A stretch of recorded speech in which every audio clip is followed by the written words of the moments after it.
بسم اللہ الرحمن الرحیم. ناظرین السلام علیکم. میں ہوں آپ کا میزبان صاحب شاکر وفاقی دارالحکومت اسلام آباد سے کچھ تازہ ترین اطلاعات اور اہم خبریں آپ سے شیئر کرتے ہیں.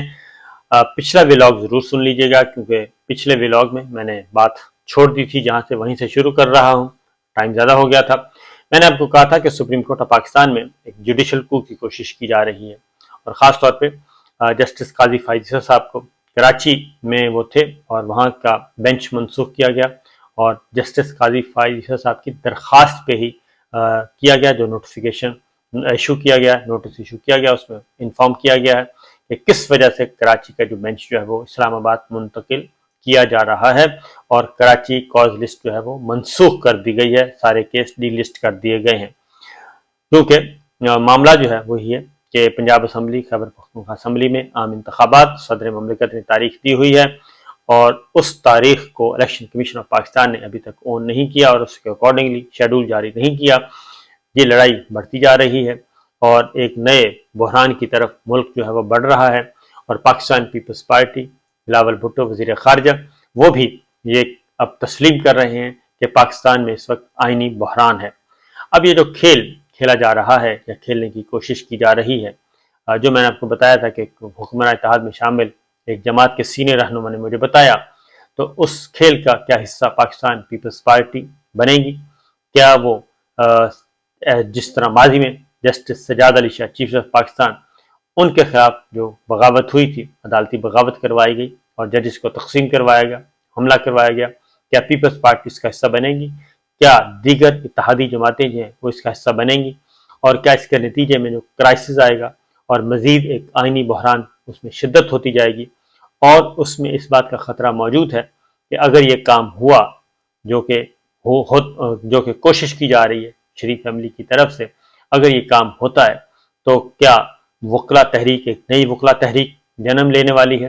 اور چونکہ لاہور ہائی کورٹ بار ایسوسی ایشن کے نئے انتخابات ہوئے، اس میں حامد خان گروپ کامیاب ہوا ہے اور اسی طریقے سے جو سپریم کورٹ بار ایسوسی ایشن ہے وہاں پہ بھی حامد خان گروپ ہے جو کہ لائک مائنڈیڈ ہیں پاکستان تحریک انصاف اور ان کے، اور اس لیے یہ وکلا بار ایسوسی ایشن میں جو ہیں وہ ہار رہے ہیں. تو کیا ایک نئی تحریک جنم لے رہی ہے؟ بالکل اسی طریقے سے جیسے 2007 میں جو مارچ 2007 میں ایک ایکٹ کیا گیا تھا اور وہ ایکٹ کیا گیا تھا نومبر 2007 میں ایمرجنسی نافذ کی گئی تھی. افتخار چودھری صاحب کو ہٹا دیا گیا تھا اور ان کو سیک کر دیا گیا تھا، ان کے خلاف دوبارہ سے کیا گیا تھا ان کو سیک 2 دفعہ. پہلی دفعہ ان کو سیک کیا گیا، اس کے بعد وہ بحال ہوئے، بحال ہونے کے بعد پھر ان کو ہٹا دیا گیا اور ایمرجنسی نافذ کر دی گئی تھی. جسٹس ڈوگر صاحب آ گئے تھے، چیف جسٹس بن گئے تھے اور اس وقت بھی عدالتیں لگی تھیں اور رات کو آرڈر بھی معطل کر دیا گیا تھا، لیکن اس کے باوجود جو ہے وہ عمل پذیر ہوا اور افتخار چودھری صاحب کو سیک کر دیا گیا تھا. اور اس لیے بہت سارے آنریبل ججز جو ہیں ان کو ایمرجنسی لگا کے فارغ کر دیا گیا تھا. تو اس وقت جو معاملہ ہے وہ معاملہ یہ ہے کہ اس وقت بھی جو مجھے بتایا سینئر رہنما نے کہ اسی طرح کا کوئی اقدام سوچا جا رہا ہے. اللہ نہ کرے ایسا ہو اور ایسی یہ ساری کی ساری انفارمیشن جو ہے وہ، لیکن وہ بہت ہی مستند آدمی ہیں. انہوں نے کہا کہ اس کا تدارک کرنا چاہیے. اس کی وجہ کہ پہلے بتا دوں کہ پہلے کیا ہوا تھا. پہلے افتخار چودھری صاحب کے خلاف پرویز مشرف صاحب نے ریفرنس فائل کیا تھا اور ان کو ڈس فنکشنل کر دیا تھا اور غیر فعال کر دیا تھا. غیر فعال کرنے کے بعد جسٹس جاوید اقبال صاحب جو ہیں وہ قائم مقام چیف جسٹس بن گئے تھے سپریم کورٹ آف پاکستان میں، اور اس کے بعد پھر رانا بھگوان داس صاحب واپس آئے تھے کیونکہ وہ بیرون ملک تھے، سینئر موسٹ وہ تھے، وہ واپس آئے تو پھر وہ قائم مقام چیف جسٹس بنے تھے. پھر ریفرنس چلا، پھر اس کے بعد سپریم کورٹ بعد میں سپریم کورٹ کے فل بینچ نے سنا تھا، جسٹس رمدے صاحب جو ہیں وہ اس بینچ کے ہیڈ تھے، پھر ان کو بحال کر دیا گیا. اس کے بعد پھر دوبارہ لڑائی بڑھتی گئی اور پھر پرویز مشرف صاحب نے 3 نومبر 2007 کو ایک ایمرجنسی لگائی اور ایمرجنسی لگانے کے بعد چیف جسٹس افتخار چودھری سمیت بہت سارے ججز کو گھر بھیج دیا گیا اور جسٹس ڈوگر صاحب جو وہ چیف جسٹس آف پاکستان بن گئے تھے. اس کے بعد پھر ایک وکلا تحریک چلی اور وکلا تحریک ایسی چلی کہ افتخار چودھری صاحب کو بالآخر پیپلز پارٹی کو بحال کرنا پڑا اور وہ بحال بھی ہوئے اور اس کے بعد پھر پرویز مشرف صاحب کو اس جرم میں 3 نومبر 2007 کی جو ایمرجنسی لگائی گئی تھی اس جرم میں ان کو اسپیشل کورٹ نے سزائے موت کا سزا سنائی اور وہ مرتے دم تک وہ سزا جو ہے وہ ان کے گلے کا توق بنتی رہی. اور اس کے باوجود کہ سپریم کورٹ آف پاکستان میں پینڈنگ پڑی ہے اپیل، اس کا حتمی فیصلہ نہیں ہوا. لاہور ہائی کورٹ نے اس بینچ کو غیر قانونی قرار دے دیا تھا اور پھر سپریم کورٹ میں آیا تھا معاملہ. تو یہ چیزیں تھیں. اب بھی جو کوشش کی جا رہی ہے، جو بقول رکن قومی اسمبلی اور رہنما کے، انہوں نے کہا کہ اس بار پھر سوچا جا رہا ہے کہ اگر، کیونکہ ابھی جو چیزیں ہیں نہ تو chief justice of Pakistan manage ہو پا رہے ہیں اور نہ ہی آنریبل ججز مینیج ہو پا رہے ہیں کہ وہ اس طریقے سے، کیونکہ کوشش بہت کی گئی لیکن اس حد تک کوئی بھی نہیں جانے کے لیے تیار، وہ کہ جی جیسے سجاد علی شاہ صاحب کے خلاف کو ہوا تھا اس طرح کا کو کیا جائے، اس کے لیے بھی تیار نہیں ہے. اب ان کے لیے کیونکہ جسٹس قاضی فائز صاحب کا جو بینچ کا منسوخ کیا گیا ہے ان کی درخواست پہ، اس سے یہ زیادہ کانسپریسی جو ہے اس کو تقویت مل رہی ہے کہ وہ کیوں انہوں نے ریکویسٹ کی اور کیوں وہ اسلام آباد میں آئے. تو کہ کہا جا رہا ہے کہ جی شاید فل کورٹ بنایا جائے گا، لیکن ایک دوسری بھی جو رکن قومی اسمبلی نے مجھے بتائی وہ دوسری بات ہے. انہوں نے یہ کہا کہ ان کا خیال ہے، یہ احمقانہ خیال ہے ویسے وہ کہتے ہیں کہ بہت زیادہ ان کا خیال ہے کہ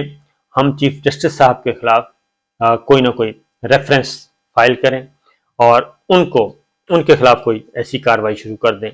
اور ان کو نان فنکشنل کرنے کی بات کریں. اور اس طرح کا کوئی دماغ اکٹھے ہیں، پریشر ڈالا جا رہا ہے، اعلیٰ دماغ اکٹھے ہوئے ہیں ان کے، اور اعلیٰ دماغ یہ فیصلہ سوچ بچار کر رہے ہیں کہ کیوں نہ چیف جسٹس صاحب کے خلاف بغاوت کروا دی جائے اور ان کے خلاف کو ریفرنس کر کے ان کو ایک دفعہ جو ہے وہ نان فنکشنل کر دیا جائے. لیکن اس میں جو ایک نان فنکشنل کر کے اور قائم مقام چیف جسٹس کے طور پہ، ظاہر پھر قائم مقام جسٹس سینئر موسٹ قائم مقام چیف جسٹس بننا ہوتا ہے، ان کو ہم کہیں گے جناب آپ اپنی ذمہ داریاں سنبھالیں اور یہ جو 2-3 مہینے ہیں یہ اسی مار دھاڑ میں گزر جائیں گے اور انتخابات جو ہیں وہ رک جائیں گے اور یہ فیصلہ نہیں ہو سکے گا، بینچ ٹوٹ جائے گا. اور اس طرح کی انہوں نے باتیں میرے ساتھ کی.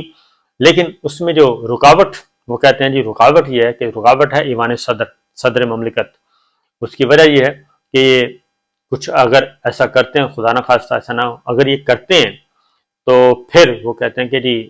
جو قائم مقام چیف جسٹس ہیں ان سے حلف کس نے لینا ہے؟ حلف لینا ہے صدر مملکت ڈاکٹر عارف علوی صاحب نے. اور اگر انہوں نے حلف لینے سے انکار کر دیا اور انہوں نے ڈیلے کر دیا تو پھر اس کے بعد یہ سارے کا سارا کھیل جو ہے وہ چند گھنٹوں میں ہی پلٹ سکتا ہے اور یہ الٹا گلے کا توق بن جائے گا. اور اس کے لیے ڈویژن ہے، وہ انہوں نے مجھے بتایا کہ اس میں کافی ڈویژن ہے اور یہ اس میں پھنسے گا کون؟ اس میں پھنسیں گے شہباز شریف صاحب، کیونکہ پرائم منسٹر وہ ہیں، وہ پھنسے گے یا کابینہ پھنسے گی. اور اس کی ریزن ہے کہ مریم صاحبہ تو باہر بیٹھی ہیں، نواز شریف صاحب بھی باہر بیٹھے ہیں، وہ تو کہیں ریکارڈ پہ نہیں آئیں گے کہ جی ان کے کہنے پہ یہ سب کچھ ہوا ہے. تو شہباز شریف صاحب بھی اس میں ان کے لیے یہ مصیبت ہوگی. تو اس لیے اب یہ دیکھتے ہیں کہ واقعتاً اس میں کوئی ورتھ ہے، کوئی طاقت ہے، کیونکہ یہ اپلیکیبل تو بالکل نہیں ہے. اس کی ریزن ہے کہ مجھے نہیں لگتا کہ کوئی بھی سپریم کورٹ آف پاکستان کے آنریبل ججز جو ہیں خدا نہ خواستہ اس حد تک مجھے نہیں لگتا، کیونکہ اختلاف رائے ضرور ہے، وہ اختلاف رائے اوپن کورٹ میں ہمیں نظر آ رہا ہے اور اچھی بات ہے، ہونا چاہیے. اور اوپن کورٹ میں سب نے اوپن مائنڈ کے ساتھ ساری چیزیں کھلے ذہن کے ساتھ سب چیزیں ڈسکس کی ہیں. جسٹس عطم اللہ صاحب نے اپنی رائے کا اظہار کر دیا، جسٹس منصور علی شاہ صاحب نے اپنی رائے کا اظہار کر دیا، جسٹس جمال خان مندوخیل صاحب نے اپنی رائے کا اظہار کر دیا اور تمام دیگر ججز جو آنریبل وہ بھی اپنی اپنی رائے کا اظہار کر رہے ہیں. اور یہ فساد جو کھڑا کیا یہ تو خود مریم صاحبہ نے شروع کیا، رانا ثناء اللہ صاحب نے اس کی ابتدا کی، مریم صاحبہ نے اس کو آگے پھر آگے مزید اس کو تیل چھڑکا اس میں، اور سرگودا کے بعد معاملہ جو ہے وہ بالکل دوسری نوعیت کا اختیار کر گیا. اب چونکہ سمجھا، اب ساری چیزیں جو ہیں وہ لگ گیا ہے پتہ. میں نے پچھلے ولاگ میں بتایا کہ وہ آڈیو بھی فیک نکلی، یعنی کہ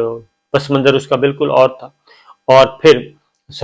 جو ان کی پراپرٹیز کا معاملہ اٹھایا گیا وہ بھی بالکل دوسرا تھا. جسٹس اعجاز الحسن صاحب نے